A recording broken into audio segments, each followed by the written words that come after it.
that's loading there. Let me come back and share my screen.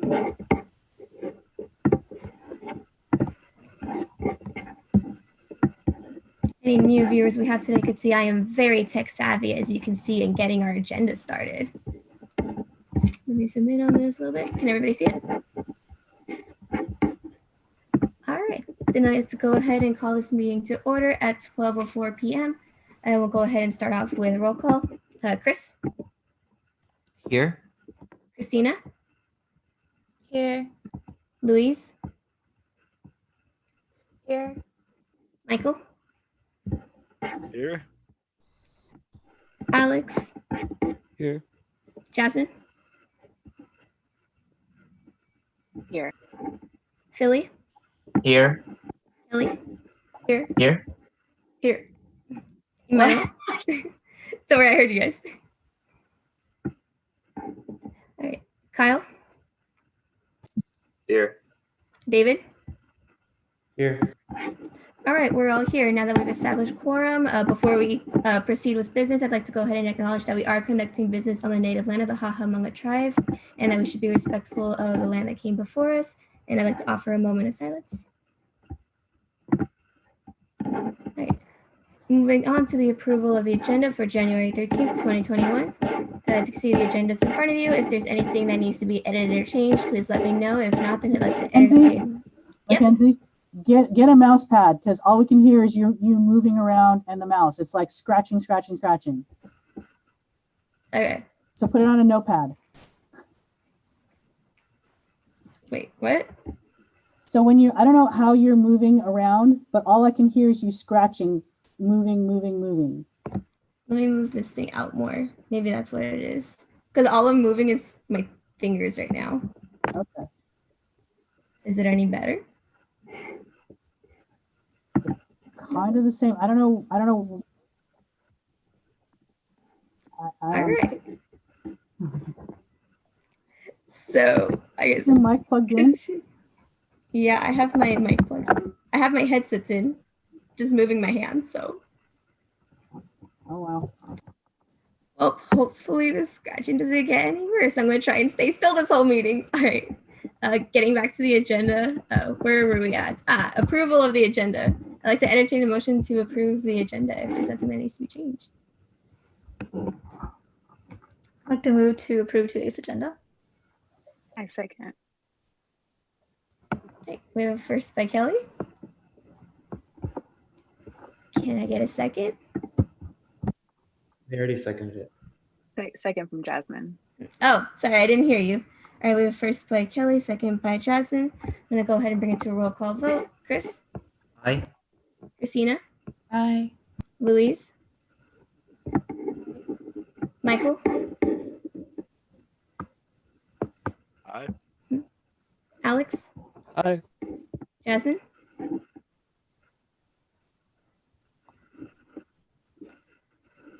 Aye. Philly? Aye. Kelly? Aye. Emmanuel? Oh, sorry, Emmanuel, did you say anything?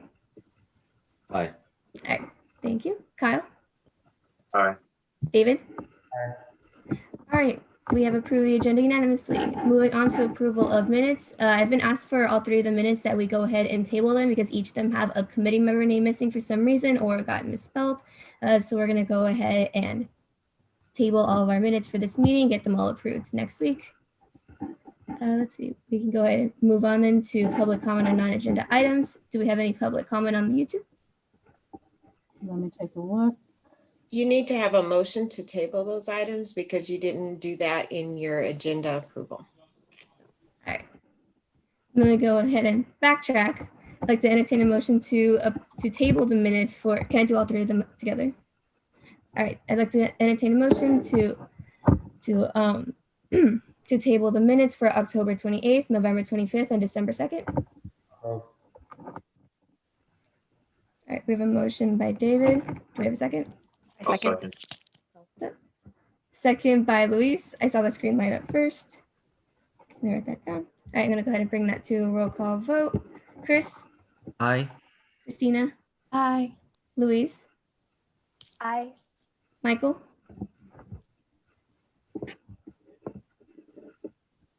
Aye. Alex, Aye. Jasmine, Aye. Philly, Aye. Kelly, Aye. Emmanuel, Aye. Kyle, Aye. David. Aye. All right, motion passes. So moving on now to agenda item 2, public comment on non-agenda items. So Carrie, did we have any public comment? None that I can see at the moment. It's catching up. Your invited guests will come, I think, to try and be in item 6B. So Dr. Boland's not here, and there's no comment on the YouTube. All right, thank you, Carrie. Then we'll go ahead and move on to agenda item 3A, board reports. We'll start off based off who I see on my screen. So we'll start off with Philly. Do you have anything you'd like to report? Yes, I do.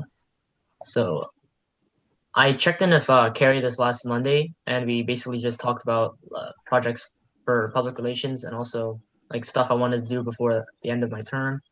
I also told Michael that we were going to plan out a time to take pictures and update the website for our names so it doesn't just say vacant. And last this December, over the break, I finished Omni Update campus training. So basically, I now have access to edit the website. And I'm not sure if this is how you use committee reports, but I haven't received any applications. So if anyone knows anybody that's interested in like graphic design or like copywriting or like just knows how to market well, please reach out to me. Thank you, Philly. Moving on, next we have Michael. Do you have anything you'd like to report? Nothing to report. All right. Thank you, Michael. Moving on to Kyle. Do you have anything you would like to report? It's just kind of a lot. It's kind of stuff that's been going on with the Supreme Council specifically. I kind of want to keep everyone updated on it. So it's kind of a lot of stuff I want to go through. So first off, I want to go over podcast. I'm finishing up the procedural things on the podcast. And then someone messaged me or emailed our previous group. Her name was Sarah Barker, and she's an associate professor of film. And she'd be willing to help out with the podcast and give us some guidance. So I'm meeting with her on Monday. I already set up a meeting. I have been trying to get in contact with the podcast group. They haven't responded back to me about times when they wanted to meet before that. So as soon as we do that, we're going to have to go into a meeting with her and we're going to talk about this. And hopefully it'll be rolling out in the very beginning of spring. So that would mean over winter, we want to record our first episode. So we would have it be able to release by the beginning of spring. And that's pretty much that on the podcast. Then with Supreme Council, we just had our first meeting today of the winter semester or intersession technically. I thought it went really well. And we realized that our time were too short. So we're now 2 hours every other week. Jasmine came. I was super happy for our conversation with Jasmine because it kind of cleared up a few things for me. I didn't exactly understand what she did and what her committee did. And that was really helpful because the wording in the Constitution is vague. And I think that that's a consistent theme throughout where there's misunderstandings. And going through it's helped to realize some of those things and fix them. And we've been working on the non-discrimination agreement, which is Article 9 of our Constitution or our governing documents. And we're trying to make sure that we change that and make it updated for the current day and time. And if anyone wants to add anything to that or provide any ideas, you absolutely can, because we're just trying to compile a bunch of federal laws, state laws, local laws, anything like that. And even examples from other colleges we're utilizing for examples for our non-discrimination agreement. So anybody who would like to add anything to that, they can. And that's kind of where we're at on that. And then some of you may have already got this, but I've had my justices reach out to everybody on the executive board to understand what's going on. Basically, what are you a part of? Are you part of the committees on the governing documents that you're supposed to be a part of? Are you doing what you're supposed to be doing? Are you not, and why? Because the why is really important. So I want to establish the reason why we're doing this. There's two different reasons. The first reason is to judge whether or not those are still a thing, i.e., for example, there are committees that are not even existing anymore and they're still on the governing documents. So we got to get rid of those. Two, we want to establish if you're not in them to give you a reminder, hey, these are a thing, you're supposed to be a part of them so we can represent the students. So that's really the reason why we're doing that in the first place. So they're going to be continuing to reach out to everybody. So please comply with them. I know it's it's a lot of time, but it's really helpful because once we get those updated for future years, we won't have to worry about like inconsistencies with whether the committee exists or not. And that's really that on that front. And just the gist of what we're doing, I'm going to give this like overview. We're refining the non-discrimination clause. We're focusing on like emergency measures for pandemics and like earthquakes, fires, any kind of emergency you could think of. Tweaks to executive board like roles and requirements, and then like the descriptions of each individual person. So that's basically what we're doing. I know it's kind of long, but I hope that was helpful to understand exactly what Supreme Council is doing. If you have any questions about what exactly we're doing, what we're going to be tweaking, how we're going to be changing it, want to provide feedback, absolutely do that because I'll have my contact information. And that's the same thing to the public. They want to vote in on anything. We meet every other week, 8 a.m. to 10 a.m. every Wednesday or every other Wednesday. That's it for my report. I have no committee business these past break. Okay. Thank you, Kyle. Moving on, next we have Louise on my screen. Louise, do you have anything you'd like to report? Yes. It won't be much as Kyle's, but hi everyone. I hope you had a great and restful break. As you know, I finished off last semester with those events, and I want to thank you all for helping me out with those things, as well as Carrie for helping me get through it, and Jordan. Things that are happening this semester, I've been starting to plan for, student services fairs and just overall events for this next semester. And yeah, I would be down to collab with anyone. Looking forward to doing more in the future, as well as trying to get up and running with the AS swag group. I know it's been a semester since, but hopefully we can get it in as soon as possible, and we'll be talking soon. And then in terms of committee reports, no reports. Thank you, Louise. Up next on my screen, we have David. Do you have anything you would like to report? All right. Hello, everyone. So the past few months, I've been putting a pretty heavy focus on DEI, that's diversity, equity, and inclusion. And now that we're on our halfway mark, I kind of sort of want to do as much as we can possible in these next 6 months. I've been working on a resolution for SSCCC to advocate for students to be on hiring faculty committees. So students to be in the hiring process. And I also want to advocate for SRF funds, so that's student representation fee funds, to pay for students that are on those committees, because that's essentially student representation. And so I'm hoping that we can get the administration's support and perhaps put that into policy early on. Tomorrow, the Board of Trustees is going to have its Legislative Advocacy Committee meeting. So we'll be meeting with our state lobbyists, and we'll be sharing who will be sharing valuable information about legislation that should be on our radar. So I'll definitely be passing that information along to Kelly. Kelly, if you can make it, just feel free to come. It's at 1 p.m. tomorrow. I'll pass that information on as well. Mackenzie will be there as well. And the next Board of Trustees meeting is next week on the 20th. And that's all. All right. Thank you, David. Speaking of Kelly, she's up next on my screen. So Kelly, do you have anything you would like to report? Yeah, I think there it is. Okay, so I guess the most exciting thing is mostly that the committee is actually doing pretty well. We've Carrie from before winter break, we've assigned them homework of presentations on the representatives, which I thought was really helpful in terms of getting to know exactly who we're going to be contacting coming spring winter semester. So our next step is essentially to collect not only the information that we have from the Student Senate, but also campus-specific research, which we have already done, and to turn that into legislation, which we have already done as well, and to actually just compile that into like one-pagers, and to also start contacting our state representatives to set up meetings with them. And we're looking to start lobbying over Zoom by the end of February for our states, and then for federal representatives sometime at the end of March. In terms of like what Kyle said about his Supreme Council kind of going around and like asking people if they were doing their job, I thought it was really great because actually Henry contacted me, a member of the Supreme Council, and we were able to talk about exactly what we were doing. I was really happy that I could talk to a constituent and tell them like, this is what we've been doing. We've been working towards these steps. These are what these AS meetings have been like. And yeah, I wish actually we could hold something that like more students could actually come to us and ask us like what we actually do. I feel like if I were a student, I would want that. But yeah, that's just something that I wanted to say. All right, thank you, Kelly. Up next on my screen, we have Jasmine. Do you have anything you would like to report? Yes. Hi, everyone. It's good to be here again, see all your lovely faces. Just a few quick reports. I did meet with Carrie and Mackenzie to see where we're at regarding the upcoming semester, and I am going to be focusing on civil engagement and promoting civil engagement within our PCC students. And I have started to I started to connect with the committee members from Student Equity. So we will start planning towards the spring semester during this winter break or winter semester. And I think that's all I have to report. Thank you. Thank you, Jasmine. Up next on my screen, we have Alex. Do you have anything you would like to report?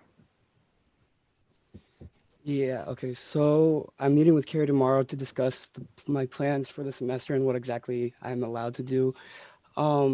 I am working on following up with Kyle regarding the podcast. And then regarding Supreme Council, I was kind of left on red by them, but that's okay. I'm looking forward to hear from them. And then Jasmine and I are looking forward to plan like a heritage or culture week sometime during the spring semester as well. So that's what I have. All right. Thank you, Alex. Up next on my screen, we have Emmanuel. Do you have anything you would like to report? No reports at the moment. Thank you. All right. Thank you. Next on my screen, we have Christina. Do you have anything you'd like to report? Hi, everyone. I have nothing to report. Thank you, Christina. And last but not least, we have Chris on my screen. Do you have anything you'd like to report? Yeah, so kind of a bunch, but a lot of it is kind of talking about what I plan to do. So I'm kind of starting up ICC procedures for this semester. Carrie and I have been talking this week, and we have decided that we want to open registration up as soon as possible. So I will send that information out in my next week newsletter. So if you know anybody in a club or that's part of a club, please make sure to let them know to check their email. I'll be working with Kyle and Michael this Friday to discuss ICC parliamentarian roles and how funding should proceed for the rest of the semester for ICC. So that is in the pipeline. I'm also working on creating materials and kind of arranging how we want to do the club rush this semester. I know last semester it was pretty successful, so I kind of want to, reproduce that for the students for this semester. So please let me know if you want to be a part of any of those, either emceeing the club rush event like some of you did, or if you want to be part of some of the leadership training for the ICC training that we're going to be doing this semester. So just let me know. I don't have any committee reports, so that's it for me. Thank you, Chris.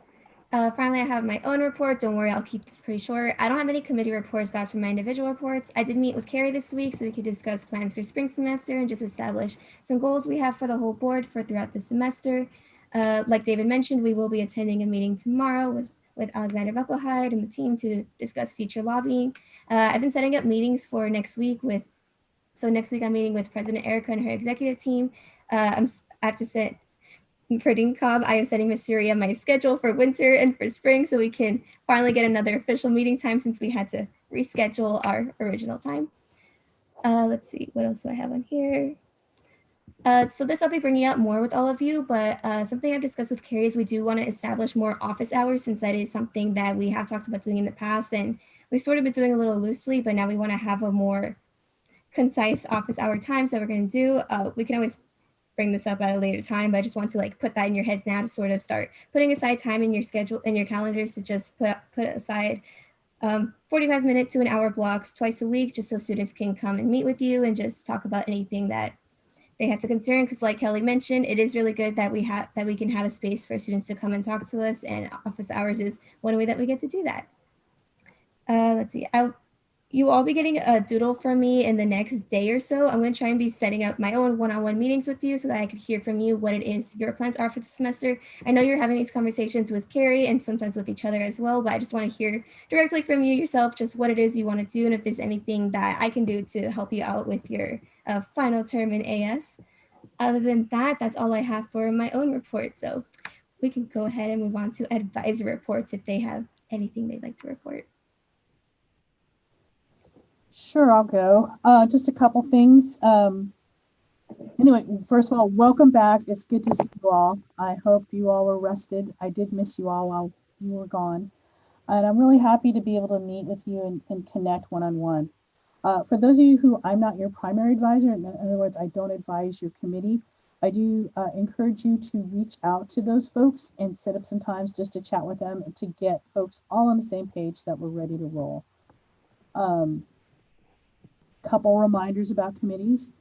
You all have your spring schedule set. Set the spring schedule meetings now, or talk to me, come back to me, because what's going to happen is let's get those meetings set up now that they're permanent times. I'll put them in my calendar if I'm advising you, or the other advisors can put them in your calendar, their calendar, so they know what's going on. So we're not spending 2 or 3 weeks fumbling to find a time when everyone can meet. Also, as a reminder, all work for your committees and all work for AS needs to be done within regularly scheduled and agendized meetings. So I don't mind that you all talk to each other because it's part of the normal workday. Had you been in the office, you would be talking to each other, asking each other questions and stuff like that. But when it comes down to that, folks are sitting down and making plans or having conversations or reviewing work, that needs to be done during an official meeting. Schedule time to make sure it's a discussion time so that folks can do that.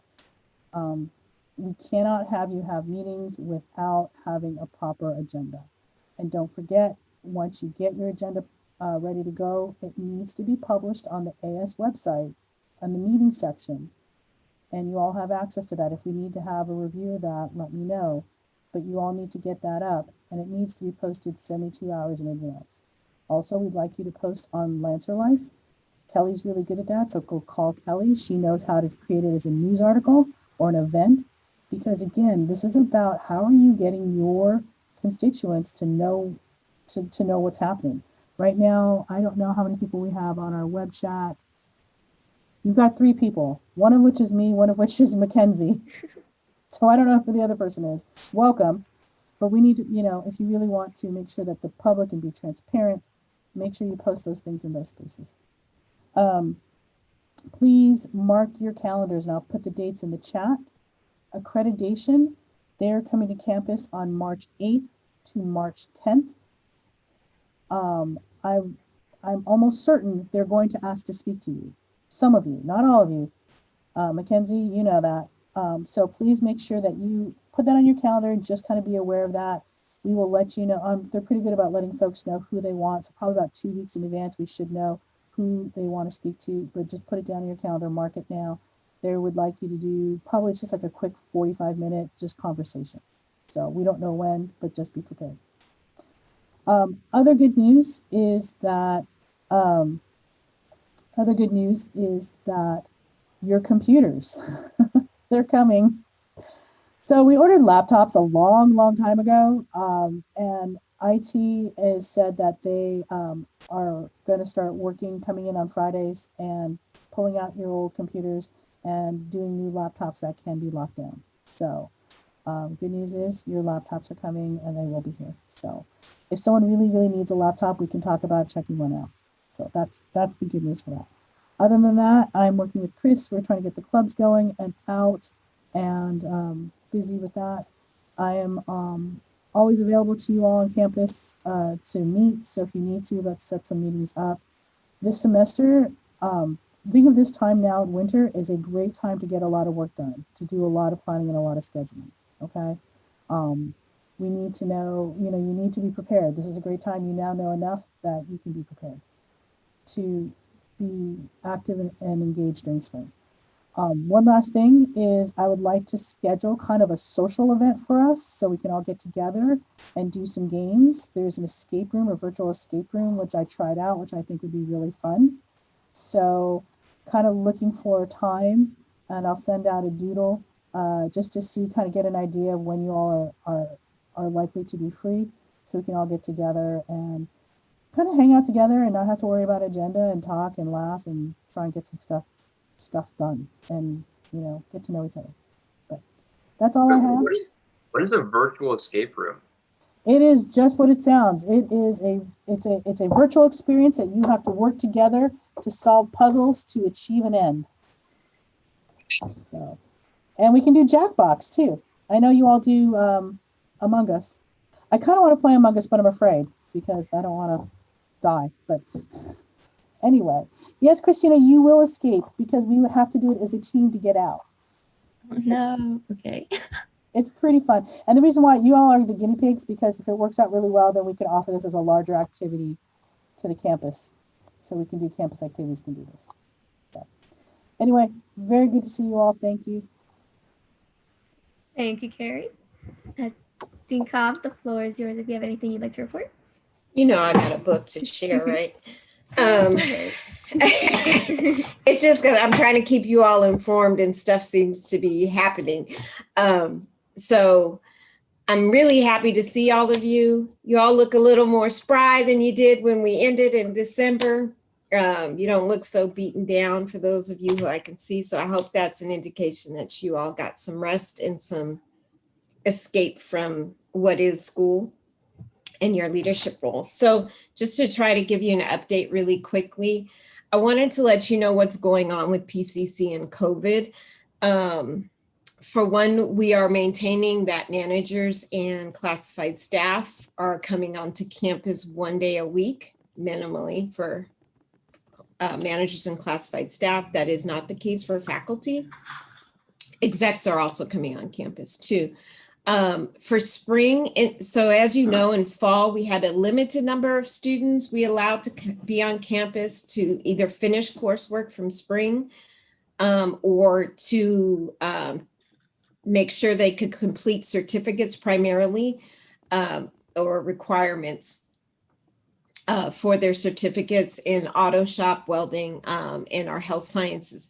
For spring semester, we will not be doing that. We will only be allowing students from the health sciences to be physically present. And most of those students are not physically present on campus. They are in clinical situations with our partner entities related to health services, not health services, health sciences programs. Okay, so we are reducing that, and this is definitely because of the surge, but also, you know, the execs anticipated with flu season and a possible surge that we did not want to add to the number of folks on camp who are coming physically to campus for spring.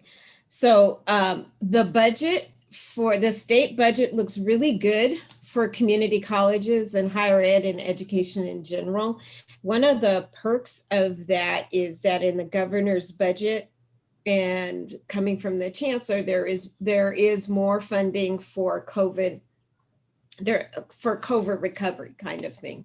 So this is really not just addressing the current needs of students and colleges experiencing COVID or trying to navigate through COVID, but also next year to look, or through fall, to look into, to make sure that we are able to recover and set safe practices, put safe practices into place for fall as well. And as we start considering bringing students and every folks back to campus at a larger scale. And that will not happen in spring. We don't really anticipate that happening, bringing students back until fall. And what that looks like, we're not sure yet. One of the great news is our medical personnel through Student Health Center will be receiving their first set of vaccines this week. And so they will be getting the vaccines, and then they will have their second dose in, I think, February. And which is great, because then we can start, they could possibly start doing providing other services in addition. But that's great that our medical personnel and healthcare providers on campus will be receiving that. So in terms of enrollment, we're up for winter compared to last year. I think we're up by 200 students compared to last year for winter. Yay. But we are down for spring as of right now. we are down by 2,600 students compared to last spring. And so what I'm asking you is if you know students, particularly continuing students who are hesitating to come back or to take a class, please encourage them at least to take a class on campus. For one, it's going to help them when they want to come back to school to have some continuity. But in addition, we are having, there are a number of efforts going out in which I know I'm part of 2 groups that is calling students individually. So I have lists of students that I'm calling to see if they've enrolled for spring, and if they haven't, why not, and how we can assist them. And also the Outreach and Transfer Center will be doing Welcome Wednesdays beginning next week from 12 to 1 and 5 to 6. And they'll be putting out a flyer.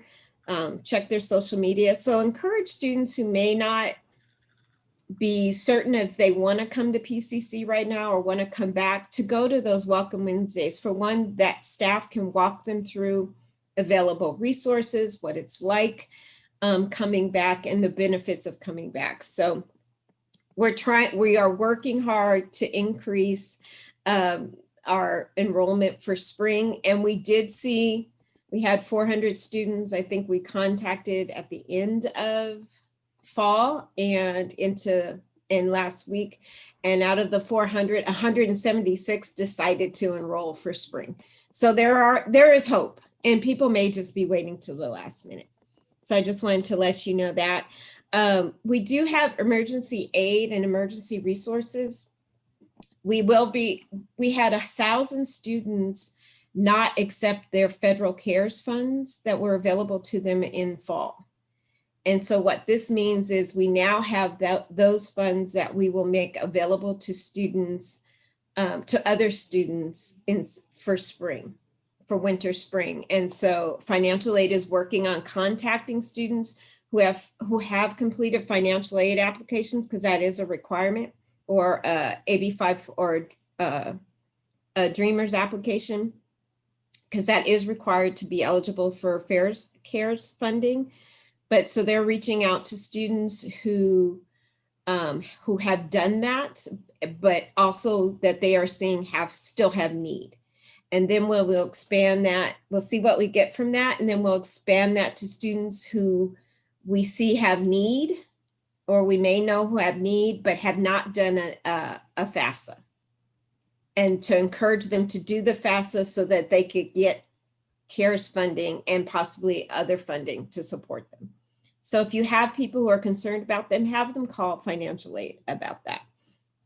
Other resources, IT still has hotspots available to students if they need it. And this is not just we're giving you a hotspot, we're also paying for the plan that goes with it. So, you know, I know that was a concern in fall when students didn't understand that. And also they have a lot of laptops available if students need loaner laptops. And also if they need loaner laptops with specific programs, because they're in a specific major program that requires them to have a certain software, make sure that they let IT know so IT can upload that software to their loaner laptop. Because I know we've had some issues with health sciences and some of the other programs. I'm not sure if it's physics, but that needs specific software for a class. Make sure that students are telling IT when they request a loaner laptop that they also need that software. We are in the process of changing the flea market.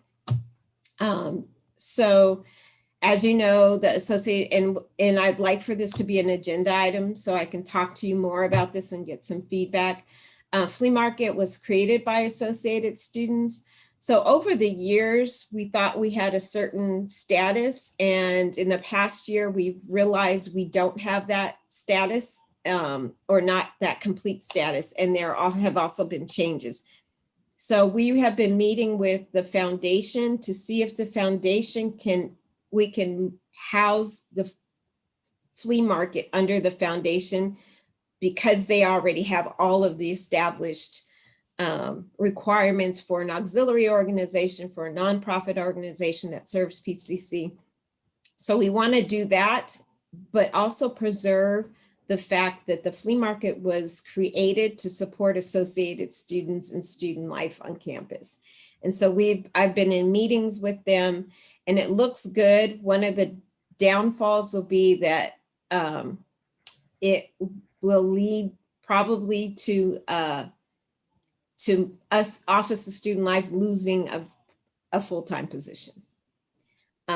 So we're working on that part right now. And also it will change or may change how you all receive stipends in the future. And that was one of the other issues, is the way the bank was doing your stipends was not appropriate and was not documented correctly. We've never had a finding on that, an audit finding on that, but it's something that could potentially lead to an audit finding. So that may change in terms of how you receive it, what it's called, etc. But I definitely want your input, because one of the considerations would be, or an alternate would be, that Associated Students takes the flea market back completely.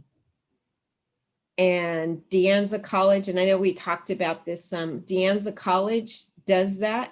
It is housed under Associated Students. It is housed under their finance committee. Therefore, Michael would be actually in charge of that. Their advisor is their flea market coordinator, and they make all the decisions, especially policy. They make all the decisions related to flea market, and it continues to be held under Associated Students as a fundraising activity. Which is how it was started by Associated Students. There are some challenges related to that and liabilities that apply to AS if you were to do that. So I'm kind of torn. I want the fluidity and I think some of the security offered by the foundation for the flea market, but I also want to make sure that it's maintaining its integrity, that it was and will continue to support Associated Students specifically.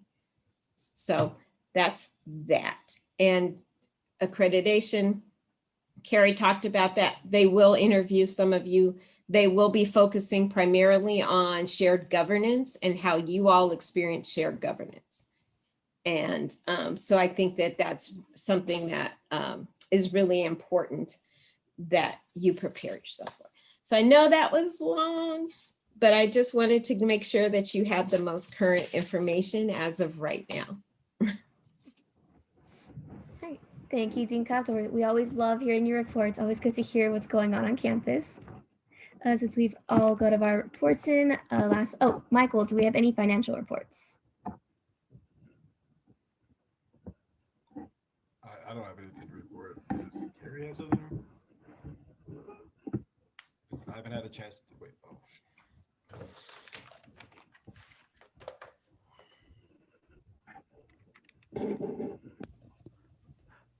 Can you hear me? Yep, you're good. Oh yeah, I haven't had a chance to meet with Carrie yet, so I'm gonna meet with her probably like next week, and I'm just gonna get caught up on everything, and then I'll have something to report. But nothing to report right now. All right. Thank you, Michael. We can go ahead, or actually, I don't know if this is for Carrie and Cobb or David. Since we have our lovely guest here today, should we go ahead and suspend the orders and get right to the what's it called? Right to invited guest item. That's what I suggest. Yes. No, Yeah. Like to suspend the orders of the day and move to item 6B. All right. That's a vote. All right. Then I'll go ahead and bring to a vote to suspend the orders of the day. Do a motion. So motion and second. I'd like to entertain. David, you're unmuted. I move to suspend the orders of the day and move our agenda to invited guests. All right. We have a motion by David. Do we have a second? I'll second. Okay. Second by Jasmine. I'll go ahead and bring this to a roll call vote. Chris? Aye. Christina? Aye. Louise? Aye. Michael? Aye. Alex? Aye. Jasmine? Aye. Philly? Aye. Kelly? Aye. Emmanuel? Aye. Kyle? Aye. David? Aye. All right, motion carries unanimously. We are officially going to move on to agenda item 6B, invited guests. Welcome Dr. Carrie Boland to the Associated Students. I'll go ahead and give you a minute if you want to go ahead and introduce yourself to the group.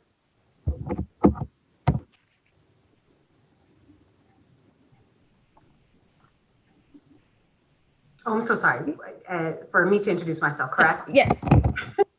Sorry, I need to turn the volume up so I can hear. Well, thank you. Good afternoon, everyone, and thank you so much for the opportunity to join you. As shared, my name is Carrie Boland, and I really do consider it an honor to be serving in the inaugural Chief Diversity, Equity, and Inclusion Officer. I've been sharing with folks that is now my claim to fame. I've shared in some spaces that PCC has had a very special place in my heart for quite some time, even before my start here. My grandmother worked here for about 30 years. I was during the time I was at Pasadena Junior College. Before she retired at a young age of 94. She still speaks very fondly of it and actually spent quite a few summers on the PCC campus during various different youth classes and activities when they offered that to the community. A little bit about myself. I have been serving for a diversity administrator for X amount of years. I don't want to age myself too soon. Well, I can do that in our next conversation. And I've been had the pleasure really to serve under the president's office for quite some time. But student services for me was my professional birthplace. And I've had a chance to share that out with Carrie and some other individuals as well. I served as a resident assistant for 3 of my 4 years of college and thoroughly enjoyed my experience. And really as a result of that, pursued a career in post-secondary education. In the infancy of my professional career, I started out in student activities at MIT. And that's really where I consider this a vocation, more so than just a job. I got an opportunity to serve as the advisor for the undergraduate and graduate governing boards there and fell in love with the role and the work of student services. So from there, I then kind of stayed within student services for a number of years in a number of different capacities, disability services, residence life, and alumni affairs, before kind of transitioning to intercultural affairs and equity and access work. So for me, student services holds, just a near and dear place in my heart, and certainly was the reason for me kind of maintaining my my role as a professional within the particular niche of higher education. While my professional training is in post-secondary education administration with an emphasis on student development, my areas of research include racial identity development, college student experiences, and critical pedagogy and learning. For me, my own identity development journey was especially challenging. And I think at that time, I didn't have the language for what that was, specifically my racial identity development. And so I had to do my due diligence to find that language and to find the resources and support that I needed to sort of, help increase my self-efficacy and self-concept. And I'm glad that I did so, in doing so, I found my passion for, diversity, equity work at a young age and continue to build a network and mentorship that helped me both personally and professionally. So in doing so, it really sort of birthed for me my hidden passion for teaching. I've had an opportunity to teach at Pepperdine University and Mount St. Mary's University as well, and currently teach in the graduate program at USC. Finally, my other full-time job really is I serve as a mother to 3 bright and energetic girls. My oldest just turned 5. My middle child is 2.5, and my youngest is 3 months. So the Boland home is certainly a very busy place. So when I have the opportunity to get to the office, it's vacation. So excited to be on vacation with you all right now. The CDEI, role, it being inaugural, is kind of what I get to make of it, in community.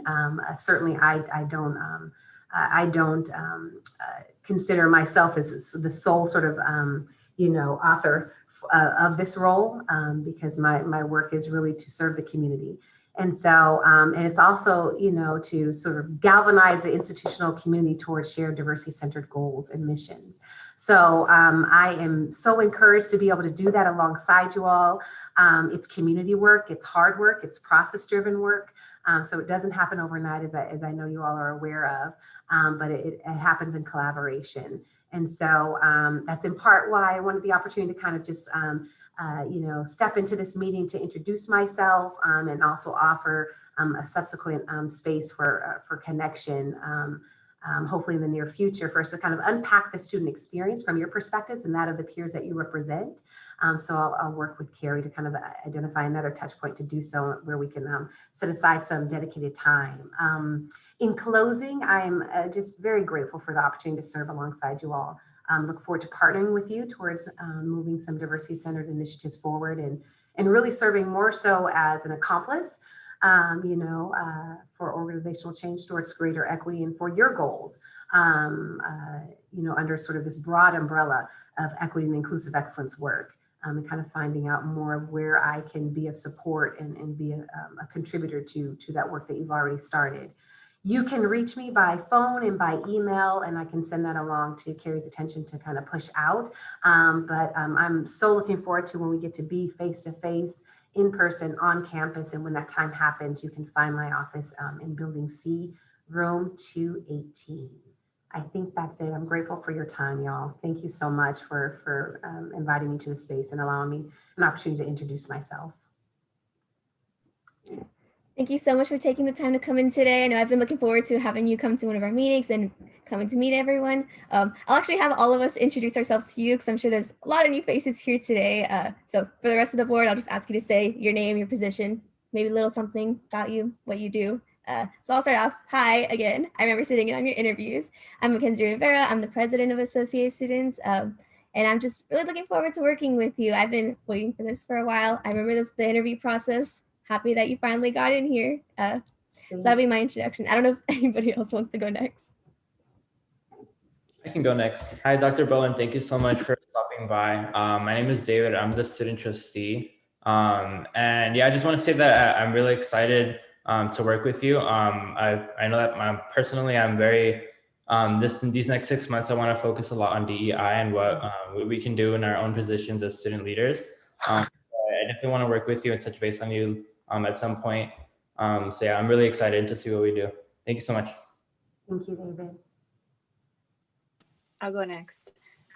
Hi, Ms. Bolden. My name is Jasmine. I serve as the VP of Student Equity, and I am very passionate about social justice and bringing in and closing those equity gaps as well, with being inclusive and having equity in mind. So I'm really, really excited to connect with you, and hopefully we have some great planning and just advocacy in the near future.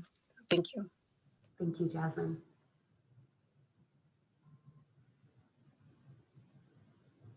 Hi, Dr. Bolin. I'm Christopher Tung. I'm the executive vice president, so second in charge after Mackenzie. My primary responsibilities are to clubs and organizations.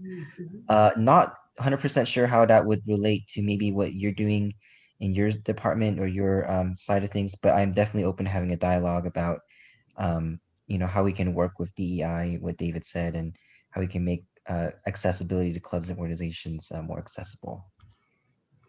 Perfect. Sounds good. Hi, Dr. Bullet. This is, sorry. Hi, this is Christina. Christina Zhang. I'm the Vice President of Academic Affairs, and I really work with the Academic Senate as well as the Vice President of Instruction. And we sit on a lot of meetings that make a lot of changes. So I'm hoping to see you on a few of these committee meetings, and hopefully we can create a lot of big change for the next months. But yeah, nice to meet you. Good to meet you. Hello, I'm Louise Penalese. I'm VP of Student Services. I'm kind of in charge of making sure that the student services are equitable and kind of just making sure that they're helping the students get the goals that they want during their journey here on campus, or not on campus, at home through college. What else? Yeah, I would love to really learn more from you and work with you throughout this year. And thank you for coming. Thank you. Hey, I'm Kyle. I'm Chief Justice. And it's really interesting. And I'm really happy that you're here, because one of the things we're working on at the council is trying to improve our amendment on non-discrimination. That's one of our policies for the associate students. And I think it's really great to have you here in this conversation. And I think your expertise can be especially valuable. So I want to thank you, one, for coming to this call, and two, for really being here at our college. It sounds like you have a lot of great experience. So thanks. Hello. Thank you, Kyle. I appreciate it. I mean, I feel pleased to be here and privileged to be here. And I would welcome an invitation to contribute to that language building. Keep me posted. Hi, Dr. Bolin. My name is Kelly. I'm the Vice President of External Affairs, and we have a lobby committee here on campus that I chair. And it's really exciting because I'm also on the Student Senate with David, and there is a diversity inclusion DEI, essentially kind of like a what is it called, a committee up there as well. And then we've met with the curriculum committee to talk about how we can maybe increase the number of teachers that are like, underrepresented minorities into college campuses, having them be actual instructors. And and then changing the curriculum. In lobby committee, we're trying to kind of advocate for ethnic study course. Bill, exactly, yeah. So that's something that we're working towards. So really great to see that you're here with us as well. I'm so excited to know that the student perspective is a part of those conversations. That's fantastic. Hello, my name is Alex. I'm the VP of Campus Activities. I work often and frequently with other VPs planning events, so hopefully our paths we cross paths eventually, and I get your input on some things. Welcome to PCC. Thank you, Alex. You've got a big job. Been there, done that. Hello, Dr. Bolin. My name is Emmanuel Gomez, and I want to thank you for giving us so much detail about your background and opening up the doors to offer your support. Thank you and welcome. Thank you, Emmanuel. It's my pleasure. Michael, do you want to go? Hello, my name is Michael. I serve as VP of Business Affairs. Thank you for being here. It's really nice hearing about you. So what I do is I manage the budget for, the clubs, and I just make sure that all the funding is there. So thank you for being here. Good to be here. Another person that has a big job is a resource allocator. All right, I'll introduce myself next. I told Michael to go first because I was trying to figure out how to word it. But my name is Felicia Strong. I will be announcing later that that's my old last name because I just legally changed it. So that's something that's happening. I am the Vice President of Public Relations, and basically I do outreach and figure out how to get information to the students. And so we can probably work in the future and stuff like getting information to everyone and everything. Yeah. Yes, major role being the conduit for communicating and corresponding with the community. Felicia, it's good to meet you. All right, I believe that everybody's got a chance to introduce themselves. So if anybody has any questions for Dr. Bolin here, now is a good time that you can go ahead and ask any questions you may have in mind. Or Dr. Bolin, if you had any questions that you had for us too. Yeah, no, I honestly didn't want to put anybody on the spot. I'm hopeful to create another space for us to connect, with Carrie's guidance, and in doing so, provide some guiding prompts for you all to kind of mull over, so that you're not caught off guard, so that we can have a productive and constructive conversation. So for me, less of a question for you all and more of just thank you for the space. You don't know it, but I'm jumping up and down inside because this is my first interaction engagement with students now, kind of closing out my 8th week. So I was so excited. Like I shared with my partner this morning, my kids, like I'm talking to students today, because I haven't had the opportunity to do that as of yet. So I'm just, again, grateful to be in this space and look forward to scheduling something, in the near future that works well for you all. Maybe there's an opportunity for me to kind of get maybe a half hour, 45 minutes with you all to within another meeting space, so that we're not creating an additional, calendar request for you all.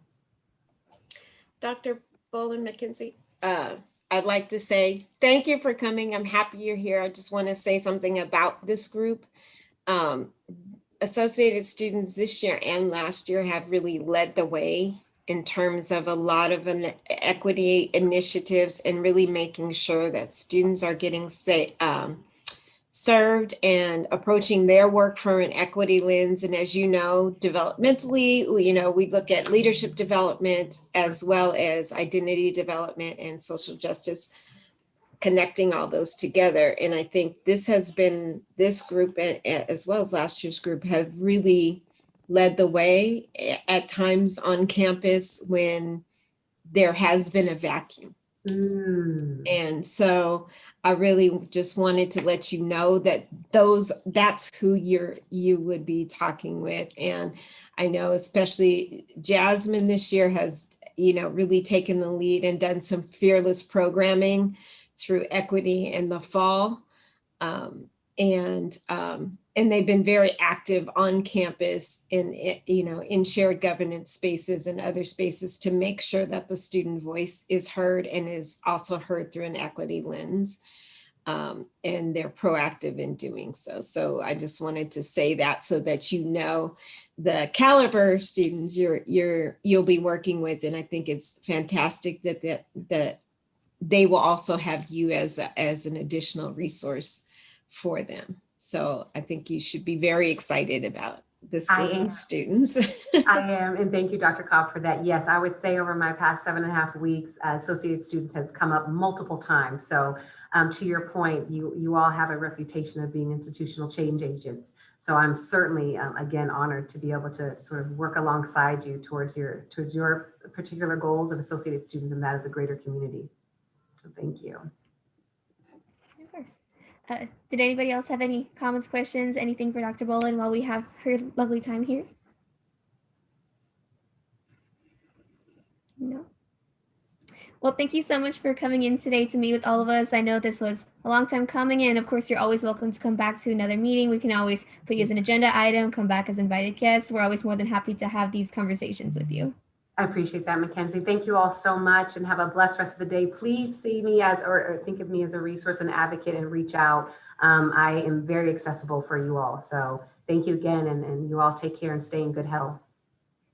Thank you so much for your time. Have a good day. Bye. Thanks, Dr. Bolin. Thanks for coming. Thank you. I'm gonna go ahead and backtrack a little bit. We're gonna go back. We have to go back to agenda item 4, shared governance discussion. So I know our board reports were a little bit short today, and not everybody was really going to any shared governance meeting since it was winter break. But if you did have anything that you had any comments, questions, or concerns on, now is the time that you can go ahead and speak on it. I'll give everybody like a moment to go ahead and unmute yourselves if you have anything to say. If not, then we'll move on.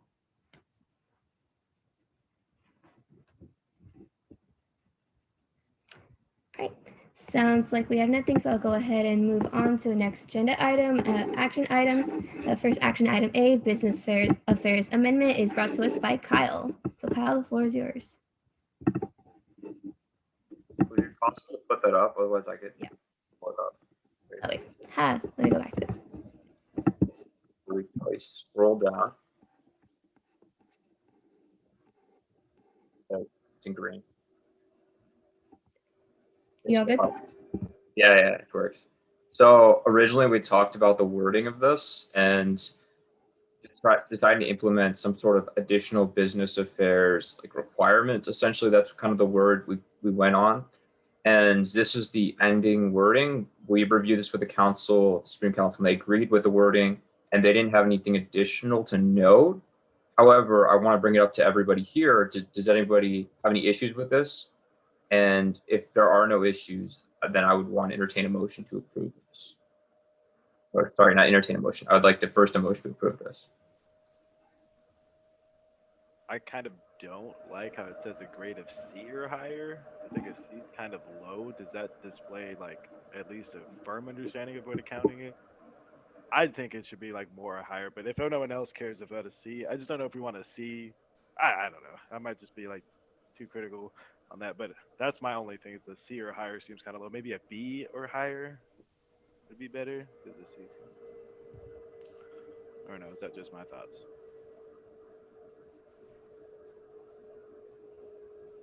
I think usually a C is meant to indicate that adequate knowledge, that you have met the basic standards for the class. So you've met the basic standards for the student learning outcome. But that's not to say you can't ask for more. But it's up to you all.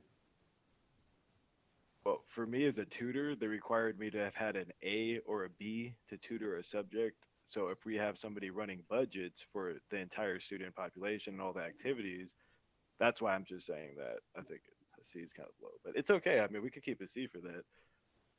I do like how it says that we need to have a student who's already completed a financial accounting course. I think that's really essential. So I guess I want to note something. This is just for them applying. This doesn't mean that they're necessarily going to be the one we choose. So there's like the bare benchmarks, even put your name on the ballot to get onto the election. So I think that there's going to be some self-selection, probably against someone with a C in that course. However, without this requirement, I don't think that they would even release their grades. However, we'll know that they at least have passed a financial accounting course. And that's the bare minimum. Oh, Michael, you're muted. That sounds good then, yeah. Kyle, is the intent to, because I'm the one who has to administer this, is the intent to, because I don't ever release anyone's grades. I just say that everyone has met minimum qualifications. Yeah, I mean, that's really all it is to make sure that everyone's passed it. I mean, if someone wants to say, I got an A in this course, they can, that's on their own regard. But knowing this is like a standard, I mean, yeah, I don't know how to phrase it, but it is a minimum qualification. And then knowing that it's a minimum qualification, they could utilize this to their own benefit when campaigning to say, comparatively speaking, they got an A in the course, they're very skilled in this, in financial accounting. And now they have a benchmark to kind of apply to what they would be using on the job. Okay, because I was just trying to follow up on your earlier statement of people self-selecting.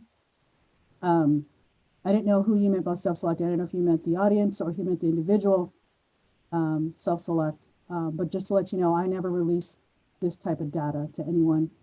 So it won't be made to the voters won't know unless they choose to do it on their own. So what I would assume is that if this becomes a minimum standard to hold this particular office, just like, you know, we have to check for student trustee, has had different requirements, that I'm assuming, Carrie, that we would then just in the check for whether or not they meet minimum quals, that would be a check you would do in that process, but that would not be released. And as we don't ever release anybody's grades or transcripts, Carrie just would identify, yes, the student met this minimum qual for that position, but would not be sharing grades.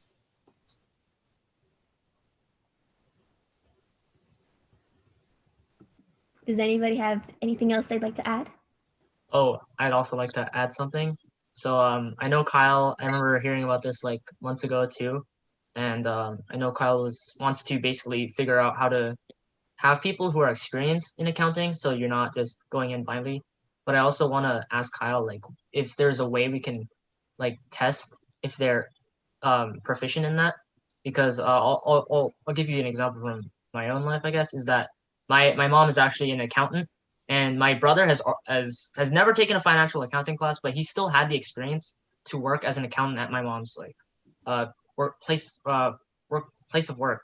And so I know that we want people who are good at accounting and know how to account, but I feel like we should also figure out a way to test it and not just require them to have just the class also. So yeah, that's sort of like the last part here where it says equivalency may be applied for and skills learned must include but are not limited to. That's kind of where we get into this realm of additional outside experience to the course. And that could be work experience where you're saying, I've worked at an accounting firm for X amount of time, and then I believe I have all these skills, and they explain it. But that's kind of on a not discriminatory. It's based upon how the advisor, or in this instance, Carrie, would feel like they're qualified for it. For example, if they've worked in an accounting firm for 2 weeks, they probably don't have knowledge about all these different things. But if they've worked there for 2 years, they probably have a good grasp of what accounting is.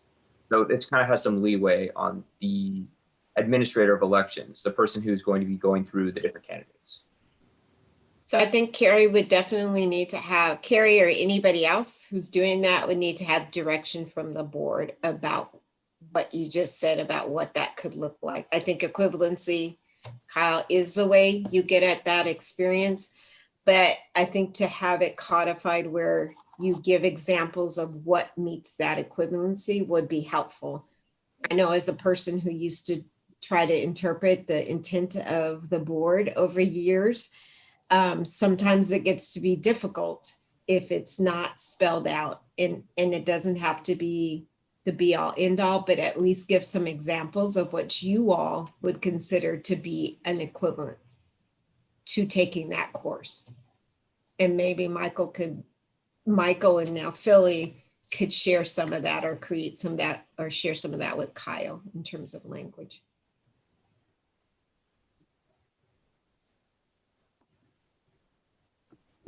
Any other comments, questions, concerns? Just one thing. For format, I would suggest that if it's listed as clause 3, that those bullet points be given some sort of numerical. I don't know if we're using 1, 2, and 3 or A, B, and C, but don't let them go in with just bullet points. They need to be referenceable. Yeah, you can do ABC. That's very simple, easy to change.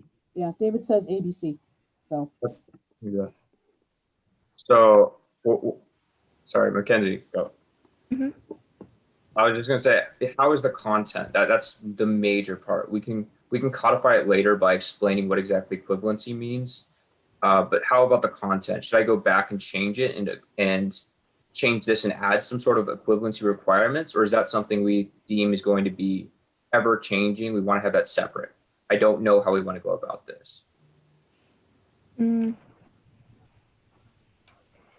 I would say maybe perhaps like leave it as like, I think the word used was ever deeming, just because things kind of change throughout the year. So like, let's say our board for what we would say is the equivalency, a different board might see otherwise. So that's the only reason I would say to leave it a little bit loose. I know you want it to be specific and sort of cover everything so straightforward, but also maybe leave it up to interpretation a little bit. I don't know if David could quote me better on this since he knows a bit more on this stuff than I do. I would just suggest perhaps making the process for determining an equivalency a policy and procedure, because that's something that the board can just change at one meeting. So I think that'd be the easiest way. But I think if you vague, I think that's great. Vague for every other board to decide for themselves. But make sure that if you're referencing a policy and procedure, and you should reference it attached to that statement, that equivalency statement. So please see policy and procedure XYZ, and let's make sure that that policy and procedure actually exists.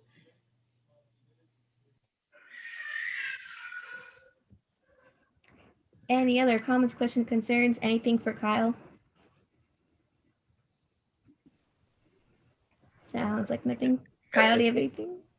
As this is great. So I'll second your motion because you still need a second. Let me re-say the motion because we're changing a couple things. I have to amend it partially because there's going to be two different amendments. The first one's changing the bullet points to ABC. The second one is once we've created the board policy, no, sorry, not the board policy, the associate students policy to essentially say it after equivalent to be applied for, see board policy name or whatever kind of policy we're going to put in. But until that's done, I can't do that. So those are the two amendments that are going to make.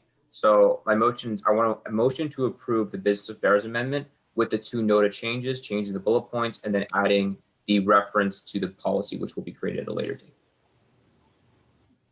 Well, I'll second, but you actually don't need to do that since those are grammatical changes and not substantive to the policy. And so you don't need to do that. All right, so now that we have a first and second, I'm going to go ahead and bring this to a roll call vote. We'll start off with Chris. Aye. Christina has left the chat. Louise? Here. I mean, aye. Michael? Aye. Alex? Aye. Jasmine? Aye. Philly? Aye. Kelly? Aye. Emmanuel? Aye. Kyle? Aye. David? Aye. All right, motion passes. I'm sorry, my chat box is blocking my screen. We can go ahead and move on then to the next agenda item. Let me see. Next discussion items. Next discussion item A, future events. So this is just something that I kind of want to leave as a standing item for us, since this is a time that we're going to be doing a lot of planning, so we can go ahead and get started for spring. So I know we had really good conversations last meeting when we were talking about some future events we want to have, and of course I want to continue those conversations today if you have anything you'd like to add. But also on this note, since this is going to be an agenda item again next week, I do want to ask that you have an event idea that you want to do so that we could sort of break down a little bit. Of course, we're not going to finalize anything. It's be more of a brainstorming, but I do want us to have a place where we can actually start breaking down some of our event ideas. And I know sometimes we need a little bit of a push from each other and just sort of help on what it is we need to do for planning. So for today's meeting on this item, if you have anything to discuss, we can discuss if you have any ideas for future events for next week. Please, yep, do not plan for any drive up events. Assume that we're going to be completely online. It would be great if last minute someone tells us we can go in person. Can't assume that. But yeah, thank you, Team Cobb. Where was I going with this? But yeah, so for next week, please have some more. Be ready to continue this conversation next week as well, as this is something that's going to keep coming up. But for today, if you have anything you want to continue from last week or something that you just want to bring up about future events, now is the time that we can go ahead and do so. I'll go ahead and stop talking and let people unmute themselves if they would have anything to add. Can we still do mailing things? Yes, you can. Yeah, it's just expensive and not as easy as you think, but yes. Mhm. Carrie, do you think I missed anything or did I cover it all? No, I think you covered it. I mean, now's also the time we can talk about timelines and just like I said, share, folks. Yeah, so we're not too limited with this item. Anything that's a future AS event related, whether it's timeline events, we can go ahead and have those discussions. Yeah, again. Are there any plans for Black History Month? Doing events for Black History Month? Jasmine, I don't know if your committee has any plans. I know it's Black History Month during the month of February, but we have not been able to meet regarding this. My committee and I are still kind of getting the ropes of scheduling wise, and I think we can do something, even if it's just like a quick YouTube video or something very educational on why Black History Month is important and how we can celebrate even virtually. So that's something to throw out there. If anyone has any further ideas, I'm willing to work together. I really want to try and work together as a team this upcoming semester. So I have been reaching out to Alex. I have been talking to Kyle and my committee as well. So I still haven't set up any solid dates or ideas, but I think since we are still remote, I think the best thing would be to do something educational on YouTube or like other social media platforms. So that's all I got so far. I really like that idea of doing something on YouTube. Maybe we can also perhaps do like a spoken word, because I know that's something that we did last year, and usually throughout the semesters when we do it, it's gotten good feedback.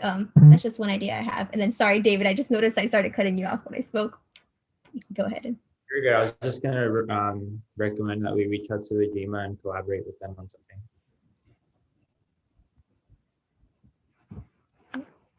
Anybody else have any potential ideas for this? Because Jasmine, I know since your committee is new, maybe it's something that we can all help you out with as well. I know I'm always free to help you out with events if you need help planning it. But yeah, so now's a good time we can have those little talks. I do love the idea of reaching out to Black Academia and Ujima just to see where they're at as well, how we can support them in any events, because I haven't met with Matt,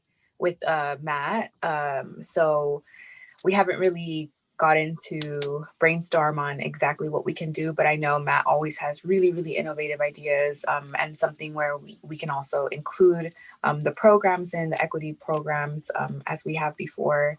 So I'll definitely get back to you all. I'll be communicating on what happens in our upcoming meeting with Matt. So thank you for your ideas. That sounds like a good plan. Now that we have that idea sort of sorted out a bit, did anybody have anything else that they wanted to bring up under this item? Yes, Carrie? Just another thought. I mean, especially around Black History Month, I'm going to tell you that Black Academia and Ujima have already probably got their entire schedule set. They do that in the fall. So I think it's really imperative that you do touch base with them to see where we can fit in.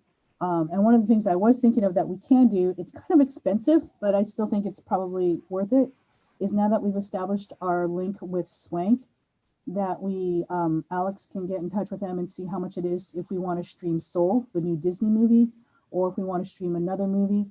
Dean Cobbs was shaking her head. Let's not do Soul for Black History Month. There are a lot of issues with that movie. Okay. There are other movies that people have done and that are appropriate. So look for a movie. And the reason I went with Soul is I was like, it doesn't always have to be about, it can be a documentary, it can be something that folks learn, but it's also, again, I was talking about how do we portray communities and how are communities seen? And they need. That's my issue with Soul. Okay. It's how is that being portrayed? So, but there are other movies. So let's think about that. And a movie isn't really easy thing to do. It's not that hard. So let's think about that. I just throwing that out there. And I actually, want to add something to discussion. I know for my club, the pre-law club, we were trying to figure out how we were going to play a movie during the spring semester. We reached out to a couple different companies. We ended up finding that it was illegal to show a movie over Zoom, even if you have the licensing, according to the licensing company themselves. So I don't know what medium we're planning to play the movie on, but it seems like a Zoom movie share kind of thing won't work out. we don't show movies over Zoom because it is illegal. Also, the Zoom platform does not allow you to show a movie in a non-jerky, herky way. So that's why we have contracts with movie distribution companies, and we've set up links that allow us to be able to show movies. So that's why we ask that you go through us if you want to show a movie, because we have the contract. Okay. Did anybody else have any comments or suggestions for this event's idea or any other events that they potentially may want to do?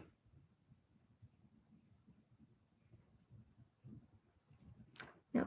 Yeah, so Club Rush is coming up, and Carrie and I have been kind of bouncing ideas off of each other. It's a little hard because I think we generally know what we kind of want, but we're not quite sure what the final form of that looks like.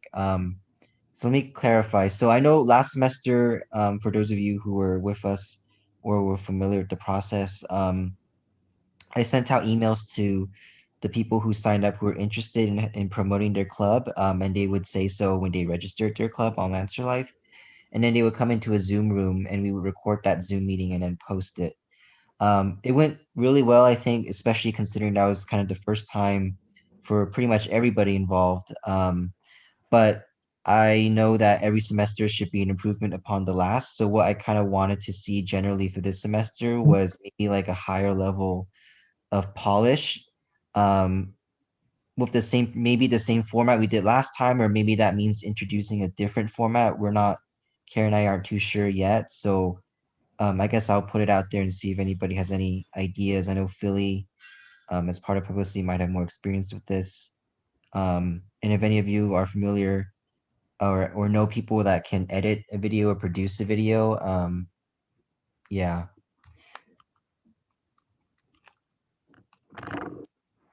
I do think what you did last time did work good as well. Maybe if anything, we can try putting things on multiple platforms to just sort of hit more audiences, just so they have different places they can find it on. If we need help with like video editing and everything, I know Matt's always really good at that. We could also reach out to Arion from last year, because since that's pretty much what his major, that's what he does. Those would just be my 2 suggestions. Okay. Does anybody else have anything they want to add?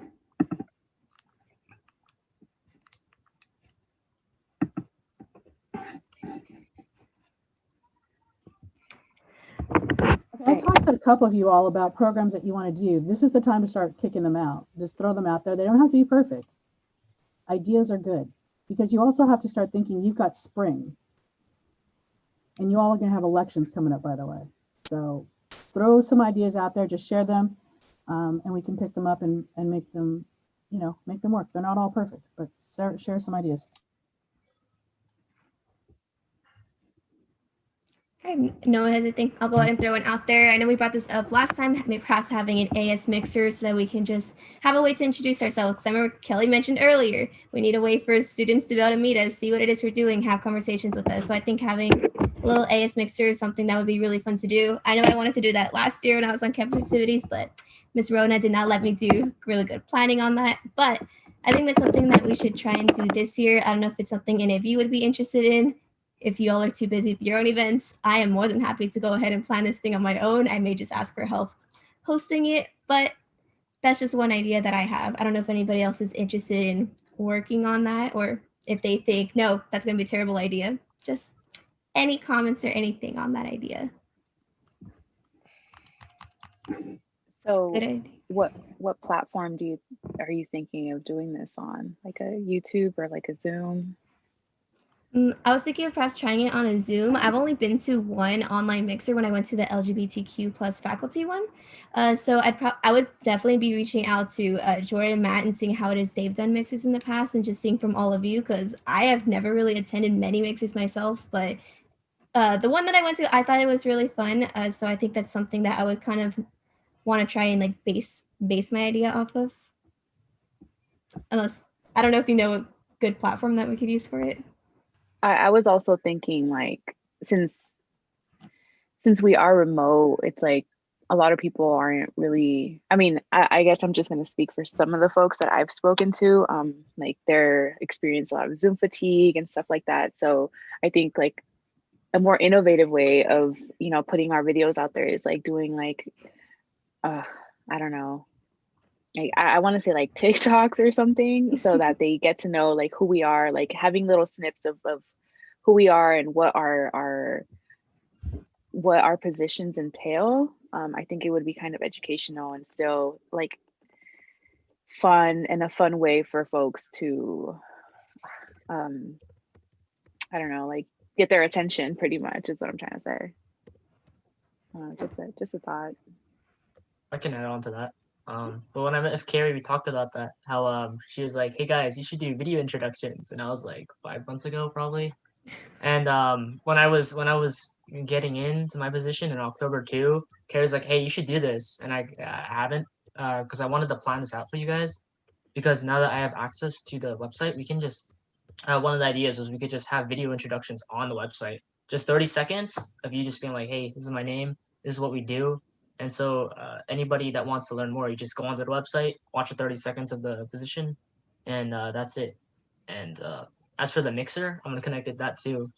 Is that I wanted to now as PR I have to prepare for like publicizing elections. So honestly, I think a lot of like that's a good incentive for some people.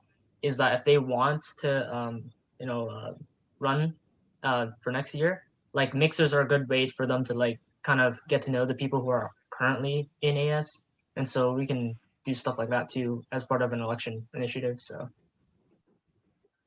that's actually a good idea to tie it in, because I know that we have a little bit less involvement than we usually do when we're in person. So just like having more events like that so we can get more people interested in AS could be a good idea. I do like the idea of Instagram rules, like Luis mentioned in the chat. Just while we are here for students to represent them in shared governance, we also are students too. And so just sort of show like, hey, like we're not just like people trying to run for government. Like we're the same as you too, and just sort of relate to everybody and have fun. Weekly yoga is always a good idea too, if we want to do that on the Instagram. But yeah. Sorry, I'm like catching up in the chat too. But yeah, I think these are all good ideas so far. I cannot speak. Ha. I don't know if anybody else has anything they want to throw in while we're on this. I don't know if this is really an event, but I know we're talking about the office hours. Would it be good to have like a central time every week where all of us are like in a room together and then people can kind of just pop in with concerns and just talk? Would we want to do something like that, like reoccurring like on a weekly basis? I think that'd be really cool. That like come into our I don't know what you want to call it, just a weekly time when anyone can come in with anything, even if it's just to hang out, so they don't feel alone. I don't know. So how I was talking with this with oh wait, sorry, David, you can go on first. I saw you unmute. I was just gonna respond to that. They don't come to our board meetings, so I don't think they're gonna come to our office hours, to be honest. Definitely see that concern, but also I know we kind of have to do office hours too. I know some of the suggestions we had with Carrie was that we would group everybody, like let's say in groups of 3 to 4, and so you'll have your office hours twice a week, like let's say one morning time, one afternoon. And so even if we're not having a lot of students come in, at least we would be able to be there with each other, and so it's just sort of our way of bonding, getting to know each other better and how we can work with one another. You could do your own homework, you could have people come and hang out with you, like was suggested earlier, just having another space that we could have interactions with each other and with students. I know right now, maybe not a lot of people want to go to office hours, but I know Chris is doing office hours right now and he's been getting a lot of students coming to him. And so I just think it's something good that we can try out. If students come, great. If they don't, at least we have better communication and understanding with each other. But that's just my thoughts on it. I don't know if anybody has anything else they want to add. Yeah, I think if we advertise this properly and we put it on our Instagram, because from our Instagram, we can already tell that if we put something on there and it seems intriguing enough, students will come. So I believe we put something on there, the students will at least know that there's an avenue there and they won't have to come later and say like, why is it so hard to reach you guys? Like I emailed you 4 times. If we have a set time, right, every week that we're available to talk to. Yeah, so everything that you said and you mentioned before, but I think if we properly advertise it, it's something that a lot of students will actually benefit from and will come to. I'll add on to that too. But from my experience as PR for a lot of organizations is that word of mouth is honestly like probably the most successful and the easiest way to get people to go to stuff is just straight up talking to them personally. Because if you send out a graphic, no one cares. They just see it and like, well, I don't know anybody there, so I'm not gonna go. So, but if you talk to them and be like, hey, can you come? Like, I'll be there. Like, then they have a bigger incentive. And so I'm gonna connect this too to something else for a future event I want to do. But I was thinking of doing a graphic design workshop for the ICC people, and if we can basically connect to the audience that will most likely do that, like people, these, if you go to ICC, that's like the people involved in clubs and everything, right? And so they're the ones that are most likely to also be involved with AS. And so if we do stuff like workshops at the ICC, so we can talk about Chris with that too, then they'll realize, hey, these guys are actually really good at their job and they're really good at teaching. So if I want to learn more, then I can talk to them. And if you're in there in person, instead of just doing a poster, it's more likely that they'll come to office hours. So yeah, I definitely think there should be some type of way where students, like, all students will have equal access to this information that we have office hours, whether that's on our website, whether that's on Instagram or somewhere. These are all really good ideas so far. I know we're all maybe not used to doing office hours and may think that maybe it's not worth our time to do it because trust me, I know I didn't really have many people come to my office hours when I was doing it in person, but it is another space that people can come to talk to us and like Dinkan mentioned, they may not want to connect to us formally through a meeting. And so it's just another space that they can come and talk to us. And also if we're having office hours at different times, that's more opportunities for them to come and see us because we're during our meeting times, I know a lot of people may be working at this time. They may be having class. And so maybe we'll get more student engagement if we have more office hours at more times. But that's just a thought, of course. And Mackenzie, if I can add something, I think like even if we hold office hours, it wouldn't really necessarily take that much time just because you can say that, it's open an hour a week, or, maybe if Kyle's idea, we could do it together and you can do work or you could do homework while you do it. You don't have to be waiting on Zoom, right? You'll see if someone enters a waiting room and you'll know that they're here to talk to you. And I think a lot of professors are doing that and it works for them. Yeah. You worded that perfectly for me. Thank you, Kelly. Yeah. Does anybody have anything else they want to throw out there, whether it's related to office hours, related to another event we've mentioned previously, or a future one that you may want to do?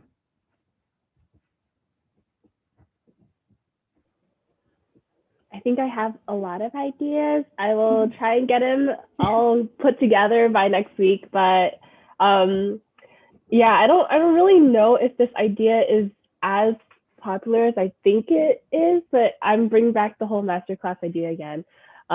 Just kind of seeing like if I can do something at least like once a month with one of y'all. Like I know I wanted to try to do something with Manuel one time, at least during our term.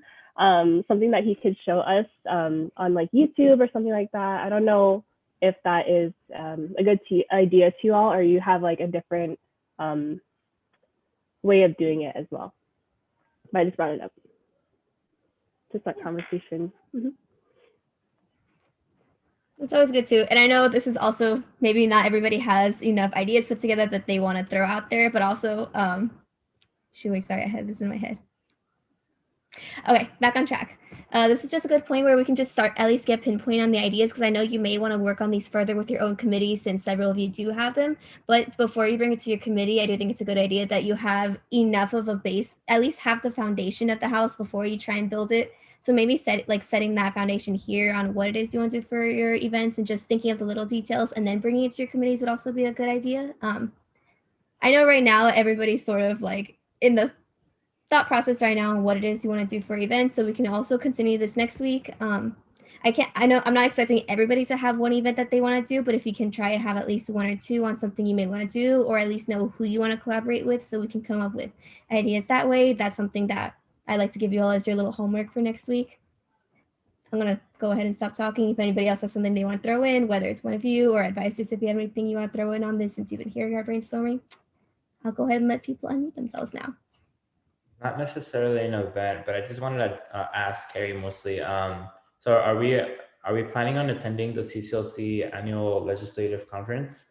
Because I'm already registered. Mary registered me already. But I was just wondering if like Mackenzie or Kelly, since they're going to be talking Yeah, about. no, I'm definitely going. And I also have one of my committee members going too. Okay, cool. Never mind. I didn't open it up to AS members. I had just given it in my mind. I just thought, oh, this should be lobby committee. We can send one of you, because if we send more of you, then we need to have an action item. So it need to be a board report, because the cost is, I think it's still $199. So because it's coming out of Kelly's budget, that's a different funding, and she's already budgeted for that. So we don't have to report that. But if you want to tell people what CCLC is and see if anyone wants to go, then we would just have to have an agenda item to approve the funding. Okay. I mean, usually the president goes. That's why I was asking. Mm-hmm. I can talk to Mackenzie afterwards and see if she wants to go. Okay. Yeah, we can always have that discussion on what it is. Does anybody have anything else they want to throw out there? I don't know, Carrie, Dean Cobb, since you've been hearing all of our conversations going, is there anything you wanted to throw in? I think one of the things, and I put it in the chat, is, folks are talking about, based on last week and what happened on Wednesday at the Capitol, is that, are asking the question, is that really civic engagement, what happened at the Capitol? And is that really the best way for,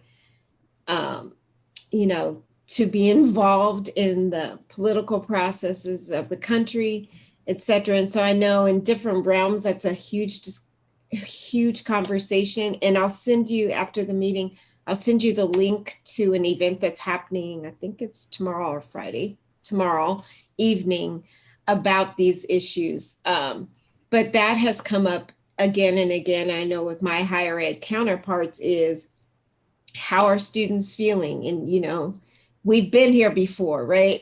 With whatever the issue is, how are students feeling about this? I know it's unsettled folks and caused chaos, but to really look at what is civic engagement? What does that mean for students? What does activism mean? I know that Jasmine has talked about this before, and so have other folks. I know some of David's work, and those of you who are involved statewide have had these conversations. But what does civic engagement look like for college students and for community college students? And then how does that contrast with what happened last week? And what message does that send? How does that impact the work you all have been doing thus far? So there's very structured civic engagement like you all are engaged in. There's activism in different forms. But what does that look like for you? And so I think, you know, maybe if somebody took that up and we talked about that, or at least did some sort of event around that. And it would be a content heavy event, right? So it's not just a pass through, you get something, you know, but that's a content heavy event. And I know instructors have been asked to engage students on this topic as well, you know. So and we've had this clash in the past before, is, you know, we look at the police involvement in last Wednesday's event as compared to their involvement in other events, Black Lives Matter. And, you know, folks are saying Black Lives Matter events, which is very true. But I would also say any of the immigration protests, I would say some of the women's marches. Look at any other forms of activism that have occurred that in which the promulgators of that event are not predominantly white men. And I would say not just white men, but affluent white men, or moved by those conditions or those identities. But I would say, you know, you might want to step out there. And I know we're going to talk about that as a staff too, but faculty have been asked to raise these issues or provide space for these issues in these discussions. But I think it might be important, like I said, particularly for those of you who are working with statewide. David, you're working on, you know, DEI stuff statewide. But what does that really look like in terms of who you are as student leaders, and as you're coming up on elections? What kind of impact is last week going to have on people who may not want to get involved because they think that's what civic engagement and leadership is, or could be? So I'm just throwing that out there. I'm not saying you have to do it, but, you know, that's something you might want to look into. Yeah, that's definitely a good idea and something that we can look more into. I don't know if it's something that we want to do, maybe make a YouTube video, maybe have a podcast episode on, or have a town hall, or maybe do more than one of those. But yeah, it's definitely something that we can look into doing. And I think more importantly is, you know, that's why I sent that email out to you, to all of you, you know, after it happened, and just talking about what is democracy and what does democracy in action look like. And I think it's important that you are open to having these conversations within your committees and with the students, other students that you interact with. I know some of you are in class, some of you are not in class, but also to show that leadership out in public, and not just in a YouTube thing or something like that. Just to be examples of, you know, how do we listen to folks? Because for a lot of folks, this was very traumatizing. And, you know, a lot of things, you know, this is for folks, like I said to you all, I don't even know how to say it when, you know, we're living through historic times. I don't even know what that means, because like everything is just so one blow after another, right? So there's a lot of things that you can address. There's the trauma issue, right, that's happening. This is very traumatic, and it's shocking. We can talk about, you know, how do we govern? Who gets to govern? And, you know, what is our system, right? Always going back, always pushing, what are your systems? That's why I talked to Philly, you know, Philly, hey, let's talk about how do we identify fake news, right? You know, how do we have conversations? And people throw around this whole thing of First Amendment rights. But do we even know what First Amendment rights are? Do you know, right? So, you know, take some time to educate yourself, maybe educate yourself in a couple, you know, in a small group or something, and talk to each other, but also, you know, in classes, and be that leadership and speak out, and be there to listen to your students who are stressed and who are looking at this, and, you know, this in the COVID, right? Be there for that. So. I think if maybe we can create some type of like Dean Cobb said, or maybe like what David said with the podcast, some kind of event where maybe there's not necessarily like us like lecturing, but more so like, you know, maybe creating a safe space for students to come and talk to us about, you know, their concerns, and then maybe we can have like a little bit of a not lecture structure, but maybe an educational aspect to it in which we kind of describe like what the First Amendment really means and what kind of speech or what kind of actions are tolerated or not tolerated. Something like that. Sounds like this is a good event idea that people want to do. We can always discuss it more in detail at the next meeting too. I don't know if some of us want to go ahead and maybe start writing ideas on how we would actually want to implement this event. But it sounds like it's something that people are interested in. Looks like the podcast is a popular idea in the chat on this. But yeah, if anybody has anything else that they want to add on this, we can continue that conversation, or we can save it for next week's meeting. Or if you wanted to go ahead and discuss anything else, I'll go ahead and let folks speak on that.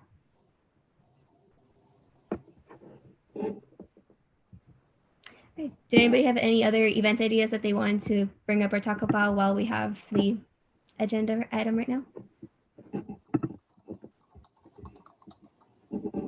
No. Carrie Cobb, any final thoughts before we move on with the agenda?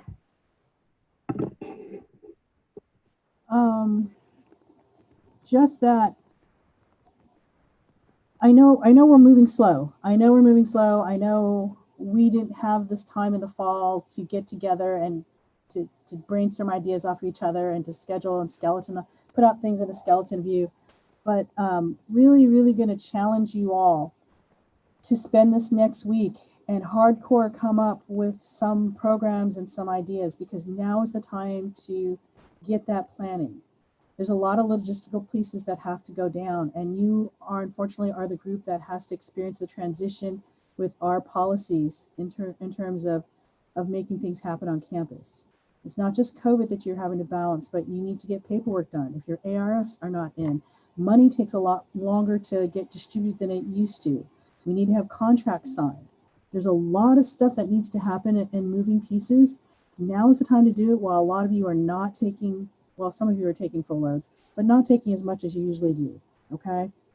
So challenge is, I'm throwing it out there, you all need to come back to this next piece with ideas, with hardcore ideas, because we need to move on planning things and put stuff in the books, right? So please use this time productively. And I see in the chat Dean Call asking if anyone graduating wants to be advisors for commencement activities. What would they be doing? That means you would advise me. So we're working on some ideas for this year's commencement. And the two main ideas we have are what we're calling a grad cruise. And I don't mean a cruise like a boat, but a cruise down the street. And so I'm working with Alex Buckelhide and David Steinman.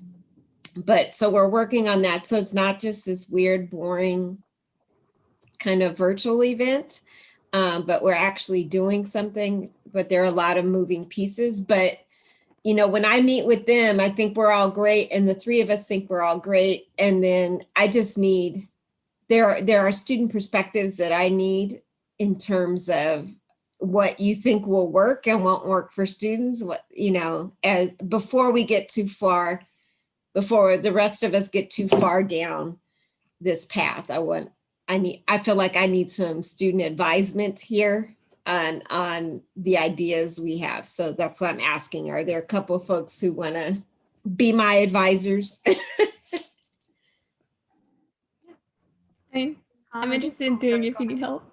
Okay, Alex, Mackenzie. And me. And David. Everybody. So I needed to be kind of add to informal, this. so I needed to be less than quorum. So we could just talk freely and say whatever. I first saw Alex, Mackenzie, David, Louise, and Kelly. Is that who I'm seeing? 1, 2, 3. I'm going to vote that Kelly not do this. I'm going to help Kelly out. Okay, but this is exciting. Okay, fine. Yeah, I think I feel your struggle, Kelly. Don't worry. It's okay. You have other people. Sounds good. Is everybody graduating? That's Michael. Okay. So I think that's good. We got 4 people because Kelly's busy. Yes, she is. So, yeah. you four are graduating? Yeah. Okay, that's good, because I need what would you like to see? Okay, thank you, I appreciate that. Anything else you need, people? We'll connect with you all. After Friday, I'm meeting with them again so that I can have as much information for you and get good feedback. Sounds great. Anything else that we need to cover before we move on to the next agenda item? Yeah, going once, going twice. So we'll go ahead and move on to next discussion item C, AS training. Carrie, do we have any AS training we want to cover today? No, I think it's like, these 10 minutes. No, we're pulling teeth here. We're all good. All right, so we'll go ahead and move on with the agenda to appointment to college-wide committees. Do we have any committees that we need to appoint to? I don't have any that I know of. Think up, Carrie, is there anything we have? No? All right, any appointment to AS committees? I'm gonna go with the silence and guess that means no, so we'll go ahead and move on. Kyle, are you appointing this week or next week? I'm appointing next week because I didn't give it enough notice. Okay. For this week. All right. Moving on to bill acceptance. Kelly, any bill acceptance? Not necessarily, not until we finish our final list. Okay. And moving on to approval of ICC funding. Chris, do we have any? It's at the beginning of the semester, so nope. All right. Moving on to public comment on non-agenda items. Can somebody check the YouTube to see if there's any comments that have been thrown in on there? Hold on. I'm loading, hold on. None that I see, and I'm the only one watching, so no. All right. Then we can go ahead and move on to announcements. Does anybody have any announcements they'd like to make? Oh, I guess I could. Okay. So guys, I just or y'all, sorry, I apologize.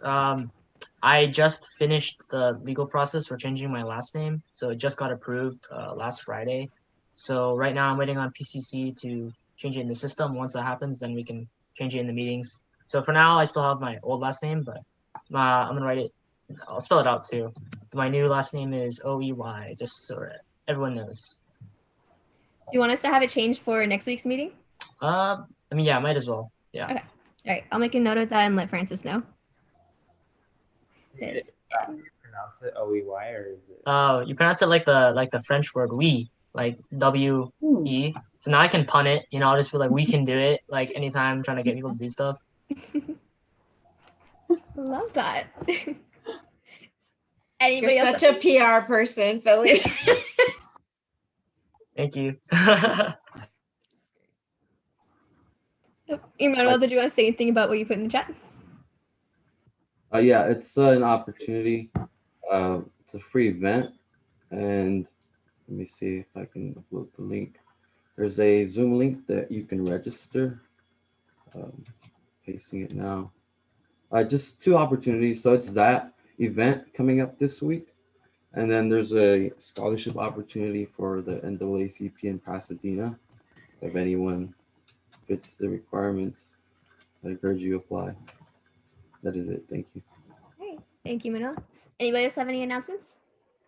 Yeah, I'm just gonna shout out PCC Quest because they're doing stuff for free DACA services at PCC because the administration is now accepting new applications and renewals. So if you know anyone, let them know about PCC Quest and their free services for all that. For DACA, yes. Okay. Thanks. Sounds good. Any other announcements? I'll throw out a reminder. Don't forget homework. Make sure you have at least some ideas for next week to add for future event ideas. Other than that, I think that's all I have. Keep an eye out keep an eye out on your emails. I'm going to be sending you all some doodles so we can go ahead and set up meetings with each other.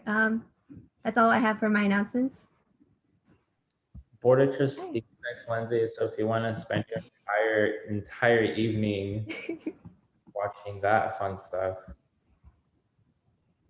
Yeah, you can all come have fun with me and David. They're very interesting to watch.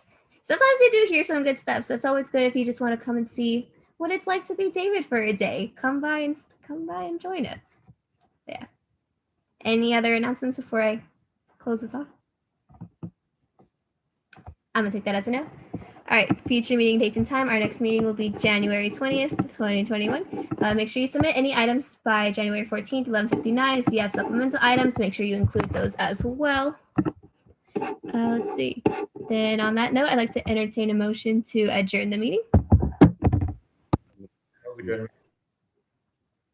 I heard that at the same time, so I think we had a first and second by David and Emmanuel. I'm gonna go ahead and bring this to a roll call vote. Chris?